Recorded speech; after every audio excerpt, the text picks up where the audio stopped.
Hi friends, പുതിയ വിഷയം, പുതിയ ചർച്ച ഇപ്പോൾ ആഴ്ചയിൽ എത്ര മണിക്കൂർ ജോലി ചെയ്യാം എന്നുള്ളതിനെ കുറിച്ചാണ്. തുടങ്ങി വെച്ചത് ആർ നാരായണമൂർത്തിയാണ്. ഇൻഫോസിസിന്റെ ചെയർമാനും ഫൗണ്ടറൊക്കെയായ ആർ നാരായണമൂർത്തി പറഞ്ഞത് ആഴ്ചയിൽ ചെറുപ്പക്കാർ 70 മണിക്കൂറെങ്കിലും ജോലി ചെയ്യണമെന്നാണ്. ആഴ്ചയിൽ 6 ദിവസത്തെ വർക്കിംഗ് ഡേയ്സ് കൂട്ടിയാൽ 6x8 48 മണിക്കൂറേ വരുള്ളൂ. അദ്ദേഹം പറഞ്ഞത് അത് 70 മണിക്കൂറെങ്കിലും വർക്ക് ചെയ്യണമെന്നാണ്. അത് മാറി കുറച്ച് കഴിഞ്ഞപ്പോൾ എസ്.എൻ. സുബ്രഹ്മണ്യൻ, അതായത് L&Tയുടെ ചെയർമാൻ, അദ്ദേഹം പറയേണ്ടായി ആഴ്ചയിൽ 90 മണിക്കൂർ ജോലി ചെയ്യണമെന്ന്.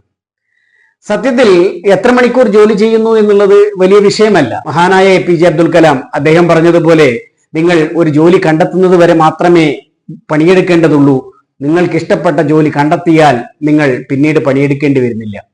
അങ്ങനെ പാഷനേറ്റ് ആയിട്ട് പോകുന്നവർക്ക് ദിവസത്തിൽ 20 മണിക്കൂറോ 24 മണിക്കൂറോ ജോലി ചെയ്യാൻ സാധിക്കുമായിരിക്കും.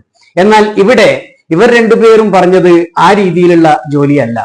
കൃത്യമായി എല്ലാ എംപ്ലോയീസും, ആ സ്ഥാപനത്തിൽ ജോലി ചെയ്ത താല്പര്യമുള്ള എംപ്ലോയീസും താല്പര്യമില്ലാത്തവരും എല്ലാവരും ഉൾക്കൊള്ളുന്ന വലിയൊരു ടീമിനെ വെച്ചിട്ടാണ് എല്ലാവരും 70 മണിക്കൂർ 90 മണിക്കൂർ എന്നൊക്കെ പറയുന്നത്. ഇത്രയൊക്കെ ആയ സമയത്ത് അദ്ദേഹം പറഞ്ഞത്, SNS എന്നറിയപ്പെടുന്ന L&Tയുടെ ചെയർമാൻ പറഞ്ഞ പ്രധാനപ്പെട്ട കാര്യം, നിങ്ങൾക്ക് എന്തിനാണ് ഒരു ഞായറാഴ്ച ഭാര്യയുടെ മുഖത്ത് നോക്കി എത്ര സമയം ഇരിക്കും എന്നുള്ളതാണ്. ഒരാൾ ജോലി ചെയ്യുക എന്നതിനപ്പുറത്ത് വീട്ടിൽ ഭാര്യയെ നോക്കി ഇരിക്കുക മാത്രമാണെന്ന് വിചാരിക്കുന്ന തരത്തിൽ തരംതാണ കമന്റാണ് അദ്ദേഹം അവിടെ പാസാക്കിയത്. അത് കഴിഞ്ഞു, അതിന്റെ മേലെ ചൂടുള്ള ചർച്ചകൾ നടന്നു.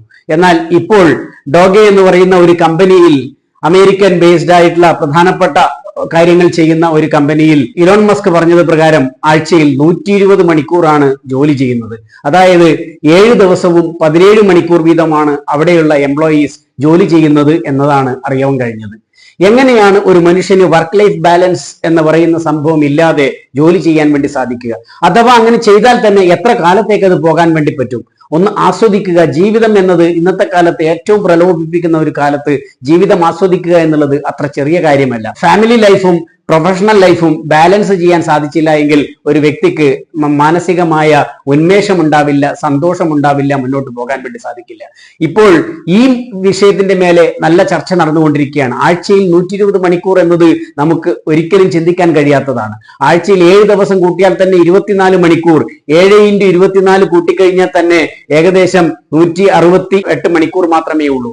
168 മണിക്കൂറിൽ ഉറക്കവും മറ്റുള്ള എല്ലാ കാര്യവും കഴിഞ്ഞ് 120 മണിക്കൂർ ജോലി ചെയ്യുക എന്നുള്ളത് അത്ര എളുപ്പമുള്ള കാര്യമല്ല. ഏതൊരു വ്യക്തിയാണെങ്കിലും, എത്ര ആരോഗ്യവാനാണെങ്കിലും, എത്ര താല്പര്യമുള്ളവനാണെങ്കിലും ക്ഷീണം എന്നത് നമ്മൾ സാധാരണഗതിയിൽ പറയുന്ന പോലെ ഉറങ്ങാൻ തന്നെ ആവറേജ് 6 മുതൽ 8 മണിക്കൂർ വരെ ഓരോ മനുഷ്യനും ഉപയോഗിക്കണം എന്നുള്ളതാണ് ഏറ്റവും പ്രധാനപ്പെട്ട സൈക്കോളജിയിൽ പറയുന്ന കാര്യം എന്ന് പറയുന്നത്.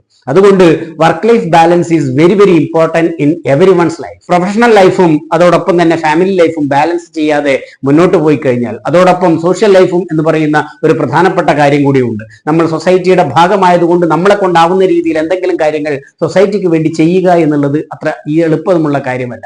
അതിനുവേണ്ടിയും സമയം വേണ്ടിവരും. ഈ ചർച്ച ഏറെ ചൂടുപിടിച്ചുകൊണ്ടിരിക്കുമ്പോൾ എങ്ങനെയാണ് ഇത്തരത്തിലുള്ള വിഷയങ്ങളെ നമ്മൾ കൈകാര്യം ചെയ്യേണ്ടത്, നമ്മൾ എങ്ങനെയാണ് ഇതിനെ മുന്നോട്ട് കൊണ്ടുപോകേണ്ടത് എന്നുള്ളത് വലിയ ചോദ്യമാണ്. വർക്ക് ലൈഫ് ബാലൻസ് ഇല്ലാതെ നിങ്ങൾക്ക് ജോലി ചെയ്യാൻ സാധിക്കുമോ? നിങ്ങളുടെ സ്ഥാപനത്തിലെ എംപ്ലോയീസിനെ എത്ര സമയം നിങ്ങൾക്ക് ഇങ്ങനെ ഈ ഒരു ചട്ടക്കൂടിൽ വർക്ക് ചെയ്യിപ്പിക്കാൻ സാധിക്കും? ഈ ഒരു സാഹചര്യത്തിൽ ഏറ്റവും മികച്ച രീതിയിൽ നിങ്ങൾക്ക് മുന്നോട്ട് പോകാൻ സാധിക്കട്ടെ. നിങ്ങളുടെ എംപ്ലോയീസിന്റെ മനസ്സ് അറിഞ്ഞുകൊണ്ട് പ്രവർത്തിക്കാൻ നിങ്ങൾക്ക് സാധിക്കട്ടെ. നമ്മൾ മനുഷ്യൻ എന്ന രീതിയിൽ പരിഗണന കൊടുത്തുകൊണ്ട്, ഹ്യൂമാനിറ്റേറിയൻ കൺസിഡറേഷൻ എന്ന് പറയുന്നത് പോലെ കൊടുത്തുകൊണ്ട് മുന്നോട്ട് പോയാൽ മാത്രമേ പ്രൊഡക്ടിവിറ്റിയും എഫിഷ്യൻസിയും മെയിൻറ്റെയിൻ ചെയ്യാൻ വേണ്ടി സാധിക്കുള്ളൂ. അതിന് സാധിക്കട്ടെ എന്ന് ആത്മാർത്ഥമായി ആശംസിക്കുന്നു. Wish you all the very best.